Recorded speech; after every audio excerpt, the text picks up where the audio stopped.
A mind that has no dominant purpose is like a ship without a rudder. Eventually, it will drift onto the rocks. Mr. Hill, it's a profound honor. Truly. As I was preparing for this conversation, I kept wondering where one even begins. Your work is so foundational. It feels like it underpins so much of modern thought. But I suppose we must start with that very first principle, the law of the definite chief aim. On the surface, it seems deceptively simple. Simplicity, Dr. Sinclair, is often the signature of a profound truth. And you are right, it is simple. Before a captain can set sail, he must know his destination. Before an architect can build a skyscraper, he must have the blueprint. It is the first law of nature and the first law of achievement. You must know with precision and clarity what you want. Most people are adrift on the ocean of life simply because they have never taken a few quiet moments to decide where exactly they intend to go. They hope to one day arrive at a pleasant shore, but hope is not a strategy. It is not a destination. Exactly. And I think that is precisely where the modern world hits a wall. We hear this advice everywhere. Write down your goals. And so we do. We make our New Year's resolutions, our 5-year plans. We buy beautiful journals and use sophisticated apps.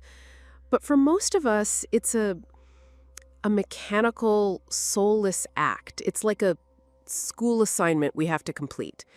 We write the sentence, and the next day, or even the next hour, it's forgotten. It's as if the ink dries on the paper and vanishes from our minds. The note gets tucked away in a drawer, the notification on our phone is swiped away with indifference. My question isn't why we should have a goal.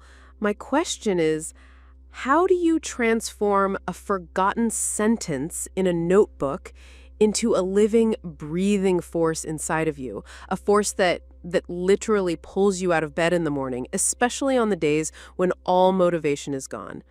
Where does that power come from? You ask the right questions, Dr. Sinclair, the ones that cut to the heart of the matter. That power, that force, it does not come from writing a simple wish on a piece of paper. No, it never does. It must be forged in the fire of experience. So there was a specific experience for you, a defining moment where this idea transformed from a theory into an absolute personal truth. Yes. My entire philosophy, my entire life was shaped in a single conversation. One afternoon, with a man whose fortune was greater than any king's, but whose real treasure was in his mind. Andrew Carnegie. Andrew Carnegie himself? Indeed. I was a young man, a passionate journalist who thought he was visiting Mr. Carnegie's office for a short interview. I intended to write a story about his success for a magazine, but Mr. Carnegie had other plans. He didn't just answer my questions, he studied me. Hours passed, and he spoke of success not as an accident of luck, but as a science, a philosophy with precise, definite laws, just like the laws of physics. And then, after nearly 3 hours, he leaned forward and fixed his eyes on mine. Those eyes, it felt as if they could see directly into a man's soul. He told me he had spent a lifetime gathering this philosophy, but he was now too old to organize it and give it to the world. And then he laid a challenge at my feet. He asked if I would be willing to do it. Do what exactly? He proposed that I dedicate the next 20 years of my life to interviewing the most successful men of the era: Ford, Edison, Rockefeller. He would open the doors for me, but he would not pay me a single cent for my work. 20 years with no pay. Precisely. He said my compensation My living expenses would have to be earned through other means. My real reward would be the philosophy itself once I had discovered it. He wanted to see if I could apply the very principles I was tasked to uncover in order to sustain myself. And then he looked at his pocket watch and said, "Young man, I will give you 60 seconds to make your decision." 60 seconds. 60 seconds. He believed that a person who cannot make up their mind quickly when they have all the facts cannot be trusted with any important undertaking. Dr. Sinclair, in that single minute, I could not simply create a goal. The phrase, "I want to write a book," or "I want to interview successful people," was not nearly powerful enough to sustain me through 2 decades of poverty, setbacks, and countless moments of doubt. In those 60 seconds, I had to forge a cause, a reason for being, a purpose so great, so sacred, that it would be worth the immense sacrifice. That was the true birth of the definite chief aim in my life. So, what Mr. Carnegie asked of you, it wasn't really a goal. The word is too small, too weak to describe that challenge. He was asking for a covenant, a pact with yourself, with him, and with all the people who would one day benefit from that philosophy. That's the key. That's why it wasn't forgotten in a drawer. You can't just forget a covenant. Covenant. Yes. A very precise word. You've grasped the essence of it, Dr. Sinclair. A definite chief aim is not a floating wish. It is a contract you sign with the most powerful part of your being, your subconscious mind. And for that contract, that covenant, to have binding power, it must contain 4 essential clauses. 4 elements that transform it from mere fantasy into an inevitable reality. 4 elements. Yes. The first and critical clause is absolute clarity. Not, "I want to be a successful writer." That means nothing. It's a fog. My statement was, "I will devote the next 20 years of my life to interviewing a minimum of 500 of America's most successful men in order to discover, organize, and write the world's first complete philosophy of individual achievement." You see, it is precise, it is measurable, it is time-bound. There is no room for ambiguity. Clarity. That makes sense. But I could write with perfect clarity that I want to travel to the moon tomorrow. That clarity alone doesn't make it possible. You are absolutely right, because you would be missing the second clause, the fuel for this engine, a burning desire. This is not a passing interest or a hobby. It is a positive obsession. That desire must be connected to a profound and deeply personal why. What is your why? What pain are you trying to solve in the world? What need in yourself or in others cries out to you and keeps you awake at night? For me, this wasn't just a journalistic project. It was the answer to a question that had screamed in my mind since childhood. Why do some people achieve greatness while others with equal or greater talent fail? That question must be vital to you. So vital that the thought of not answering it is more painful than the struggle to achieve it. So desire gives it the energy. Precisely. And the third clause is the channel through which that energy flows. The channel that is so often forgotten. Service. The universe gives nothing for nothing. Your statement must clearly define what value or service you intend to provide to others in return for attaining this great aim. My purpose was not to enrich myself. It was to deliver this philosophy to millions of ordinary people so they could take command of their own destinies. True success is always rooted in service to others. A selfish aim has no staying power. And the 4th clause? The 4th clause is the adhesive that binds them all together. Faith. And I do not mean hope or wishful thinking. I mean faith. an unshakable, absolute belief that you are capable of achieving this aim. You must see the outcome clearly in your mind as an accomplished fact, long before there is any physical evidence of it. This is the force that carries you forward when everything looks bleak. It is what allows you to hold a resounding yes inside of yourself when the world is screaming no. Faith is the chemist of the mind. It is the only element that can transmute a simple thought into its physical equivalent. This is extraordinary because this framework, these 4 elements, directly address the great challenge facing my generation and the generations that have followed. We are drowning in an ocean of infinite choices. The internet, universities, society, everyone tells us we can be anything, do anything. The result is that instead of one clear aim, we have dozens of interests, dozens of potential career paths. And this abundance, this overwhelming freedom, paralyzes us.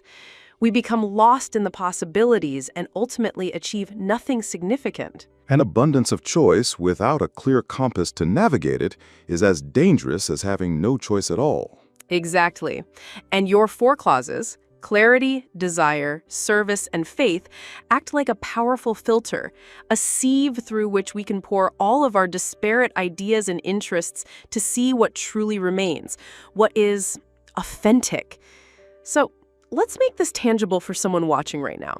Imagine a person with a full-time job, family responsibilities, and a mind constantly bombarded by information from social media. Let's say he enjoys photography, he's also been thinking about learning to code, and at night he scrolls through Instagram envying people who travel the world with just a backpack. How does he sift through these appealing but scattered interests to find that one burning desire you speak of? Where does he even begin? A most pertinent question. The first step is to understand the crucial difference between an interest and a sacred obsession. An interest is something you enjoy doing in your spare time. A sacred obsession is something you feel compelled to do. It is something that, if taken away from you, would leave a void in your very being. And how does one distinguish between the two? By asking yourself the hard questions. Instead of asking, "What do I enjoy?" ask yourself, which of these things would cause me the greatest pain if I could no longer pursue it? Imagine being told you could never take another photograph for the rest of your life. What is your immediate reaction? A mild disappointment or a deep sense of loss? Now ask yourself the same question about coding or traveling. Pay attention to that visceral emotional response, that pang of anxiety, that feeling of something missing. That is a very powerful clue. Then, take that option that evoked the strongest emotional response and run it through the filter of service. Ask yourself, how can I use this to provide the greatest and most unique value to others? Can your photography tell stories that heal or inspire? Can your coding create tools that simplify people's lives? Which of these pursuits is not just about personal gratification, but about solving a real problem for others? A purely selfish aim lacks enduring power. And finally, energy. Yes. Pay attention to your energy levels.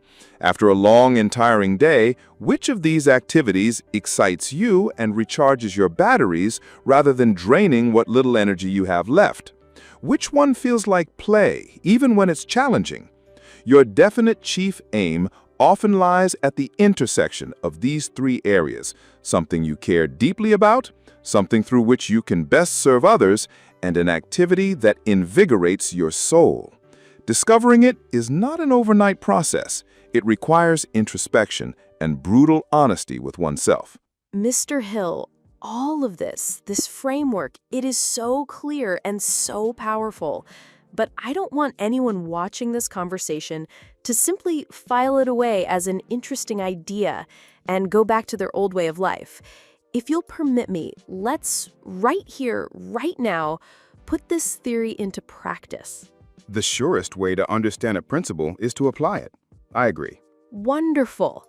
So for those of you watching, I'd like to ask you to grab a pen and paper if you can.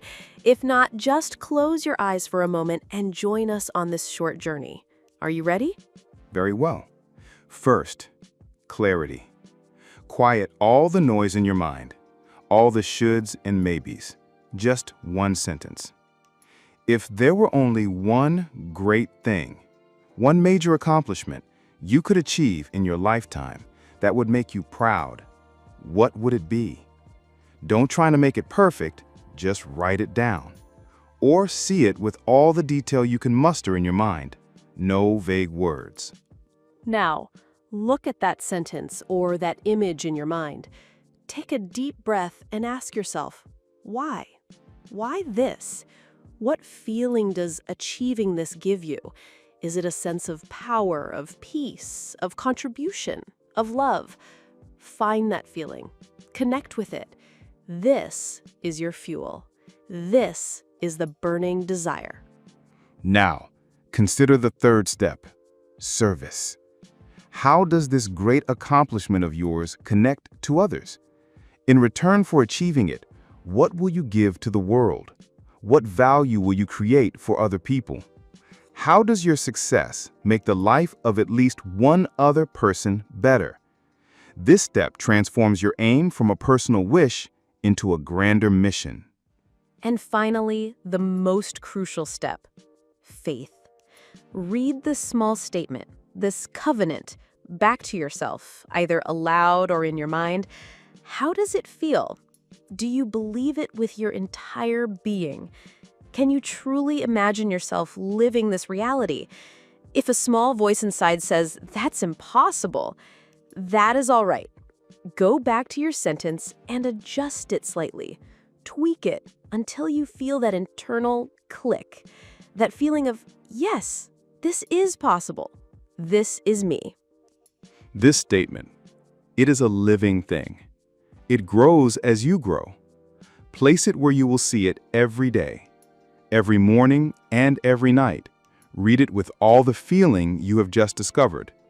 Let it soak into the deepest parts of your mind, and let it guide you.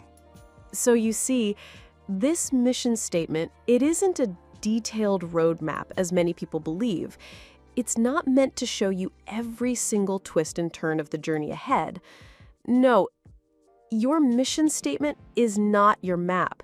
Your mission statement is your North Star. On the dark, stormy nights of doubt, when you are lost in a thick fog of failure and you don't know which way to turn, a map is useless.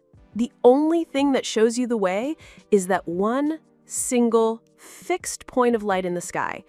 It doesn't tell you how to get around the rocks, but it always reminds you which way is north. And sometimes that is all you need to know to keep going.